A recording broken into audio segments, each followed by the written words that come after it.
बाजार की प्रवृत्तियों का विश्लेषण करते समय वॉल्यूम का समावेश अत्यंत महत्वपूर्ण है। यह विधि आपको गलत संकेतों से बचने में सहायता करती है। वॉल्यूमेटिक्स संकेतक एक उत्कृष्ट उपकरण है जो बाजार की प्रवृत्तियों और वॉल्यूम का गहराई से विश्लेषण करता है। यह व्यापारियों को अधिक प्रभावी निर्णय लेने में सहायता प्रदान करता है। इस संकेतक में एक वीडियो लाइन होती है जो प्रवृत्ति क्लाउड को बनाती है। जब यह लाइन हरी होती है तो यह बुलिश स्थिति को दर्शाती है, जबकि लाल रंग बेरिश प्रवृत्ति को इंगित करता है। संकेतक में ऊपर की ओर हरे और नीचे की ओर लाल तीर होते हैं। ये तीर बाजार के बुलिश या बेरिश प्रवृत्तियों की पहचान में सहायक होते हैं।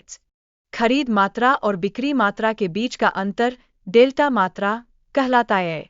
यह प्रतिशत के रूप में दर्शाता है कि बाजार में खरीद और बिक्री का संतुलन कैसा है। बुलिश ट्रेंड के दौरान डेल्टा मात्रा सकारात्मक रहती है, जबकि बेरिश ट्रेंड में यह नकारात्मक होती है। यह व्यापारी को सही स्थिति ग्रहण करने में सहायता करती है। उच्च और निम्न संख्याओं के बीच संतुलन बनाना आवश्यक है, जिससे संकेतक की सटीकता में सुधार होता है। यह विशेष रूप से अस्थिर बाजारों में महत्वपूर्ण साबित होता है। प्रवृत्ति क्लाउड का रंग बाजार की प्रवृत्ति को इंगित करता है। हरा रंग बुलिश और लाल रंग बेरिश संकेत है।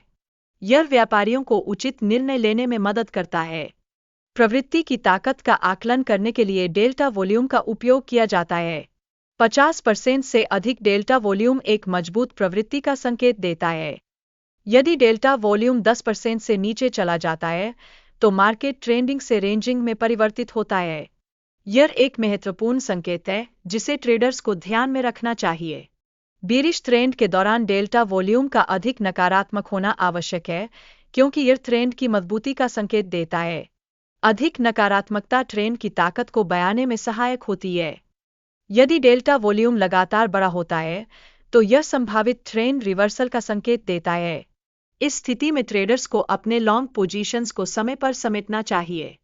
डेल्टा वॉल्यूम की जांच करना महत्वपूर्ण है, क्योंकि यदि यह 10% से कम हो जाता है तो यह रेंजिंग मार्केट का संकेत देता है। यह संभावित नुकसान से बचने में मदद करता है। जब ट्रेंड क्लाउड हरा हो तब डेल्टा वॉल्यूम का सकारात्मक होना अनिवार्य है। यदि डेल्टा वॉल्यूम नकारात्मक है तो यह रेंजिंग मार्केट को दर्शाता है। लॉन्ग ट्रेड के लिए यह सुनिश्चित करना आवश्यक है कि क्लाउड हरा हो और कीमत हाल के पिवट लो को रीटेस्ट कर रही हो। यह हमारे लिए एक वैध सेटअप प्रदान करता है। ट्रेड में प्रवेश करने के लिए हमें ग्रीन कैंडल का इंतजार करना चाहिए, क्योंकि यह कैंडल ट्रेड की पुष्टि में मदद करती है। डेल्टा वॉल्यूम की जांच करना आवश्यक है, जो 30% से अधिक होना चाहिए। यह हमारी स्थिति की ताकत का स्पष्ट संकेत देता है। स्टॉप लॉस को एंट्री कैंडल के नीचे रखना चाहिए, जिससे जोखिम को नियंत्रित करने में सहायता मिलती है और लाभ को अधिकतम किया जा सकता है।